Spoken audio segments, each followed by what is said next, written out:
We zijn op het moment in Ierland, in Belfast. Achter ons is het schip. En we gaan vanaf het schip met een bus van Finn McCool Tours op pad.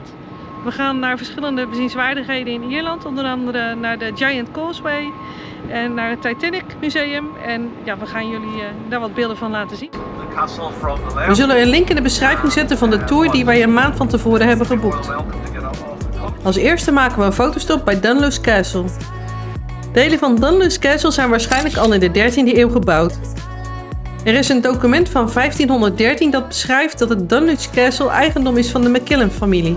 De Macquillans waren de lords van Anruta, een middeleeuws grondgebied vanaf het eind van de 13e eeuw. Eind van de 16e eeuw werden de Macquillans verslagen door de MacDonalds en kwam het kasteel in handen van de MacDonalds. Voor de Game of Thrones liefhebbers, het kasteel is gebruikt als inspiratie voor kasteel Pike van House Greyjoy. Na een kort fotomoment gaan we weer verder naar de volgende bestemming, Giant Causeway. Vanaf de parkeerplaats is het ongeveer 25 minuten lopen naar Giant Causeway. Voor een paar pond is er ook een pendelbus die je naar Giant Causeway brengt en eventueel ook weer terug. Het is een mooie omgeving en het weer zit ook mee, dus Ramon en ik gaan lekker lopen.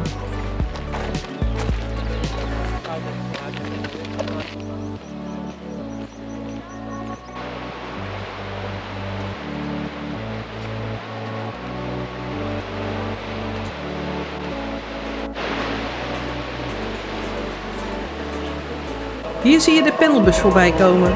Het is een elektrische bus en de bus maakt een apart geluid om voetgangers te waarschuwen dat die eraan komt.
Hoe dichter we bij Giant Causeway komen, hoe drukker het wordt. Een mooie foto maken zonder mensen erop is eigenlijk een onmogelijke zaak. De Giant Causeway werd 50 tot 60 miljoen jaar geleden gevormd tijdens het Paleogeen. Het is het resultaat van opeenvolgende lavastromen die naar de kust liepen. Deze lava koelde snel af door het zeewater en kromp waardoor de kenmerkende basaltzuilen zijn ontstaan. Je zou het kunnen vergelijken met een dikke laag modder die opdroogt in de zon.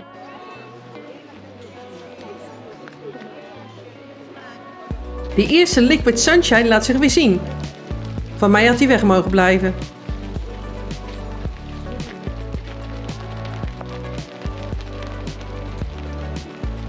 De hoekige vormen variëren van 38 tot 51 centimeter in diameter en kunnen wel 25 meter hoog zijn. Als je zoiets hebt van ik heb dit soort zuilen eerder gezien in jullie video, dat klopt. In IJsland hebben we de zeshoekige basaltzuilen gezien bij de grot Halssenum-Sedleer aan Rennesfjera Beach. Deze zijn op een vergelijkbare manier ontstaan. Ramon probeert weer een rots weg te duwen, zonder resultaat overigens. We moeten weer terug om op tijd bij de tourbus te zijn. Gelukkig is het weer gestopt met regenen. Nou ja, even dan.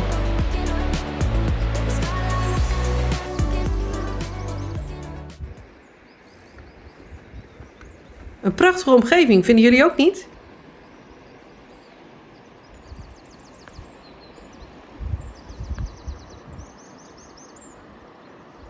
Bij de parkeerplaats van het Giant Causeway staat nog een typische Engelse rode telefooncel. Overigens, bij de parkeerplaats is ook een restaurant en er zijn toiletten. We rijden weer verder en hebben nog een fotostop bij White Park Bay Beach.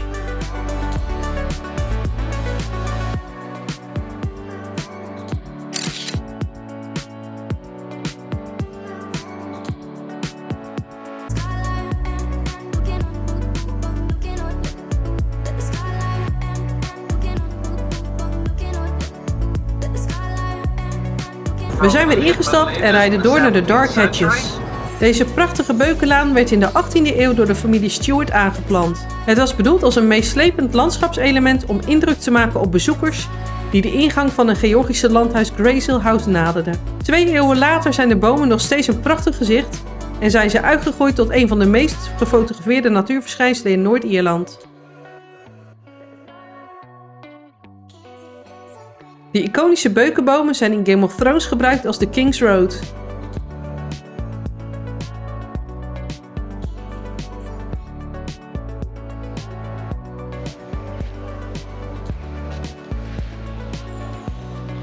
De tourbus staat in principe op een paar minuten lopen van de Dark Hatches, maar als de Liquid Sunshine dan weer begint, voelt het toch als een heel eind lopen.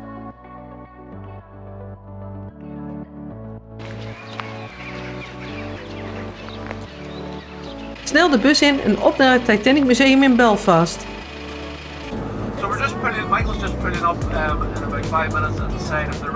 Hier worden we verwelkomd door een van de medewerkers van het Titanic Museum. Zij vertelt onder andere dat op de plek waar je de palen ziet staan de Titanic is gebouwd.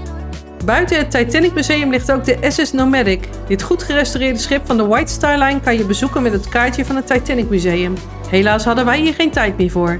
Hier een klein stukje uit het reclamefilmpje van SS Nomadic van het Titanic Museum Belfast.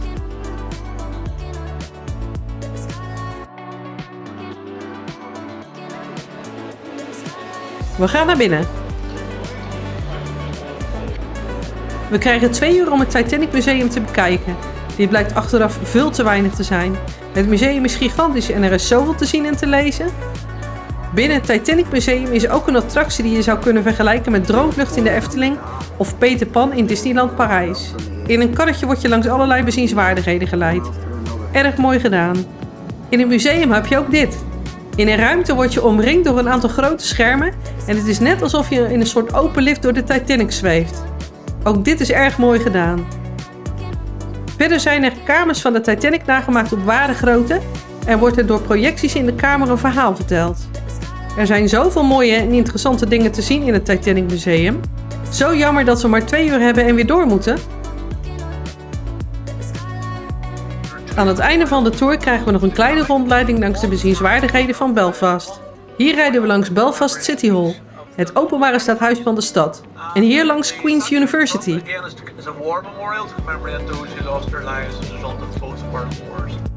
De dag is voorbij gevlogen. We nemen weer afscheid van Belfast.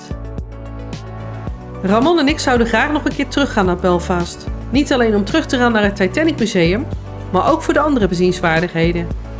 In Belfast heb je bijvoorbeeld prachtige street art. Een gedeelte komt uit de tijd van de Troubles waar protestanten en katholieken elkaar in de haren vlogen, maar er is ook veel nieuwe street art. Het ziet er prachtig uit, kijk maar eens op internet en gebruik de zoekterm Street Art Belfast. Vond je dit filmpje leuk? Geef ons dan een duimpje alsjeblieft. Als je de volledige cruise wilt zien, klik dan op de link in de omschrijving of op de link aan het einde van onze video. In onze cruisevideo's laten we onze ervaring aan boord zien en onze belevenissen aan de wal. Wil je nog meer leuke filmpjes zien? Kijk dan eens op ons kanaal Dutch Travel Couple. Bedankt voor het kijken en we hopen je snel te zien in een van onze andere video's. Doei!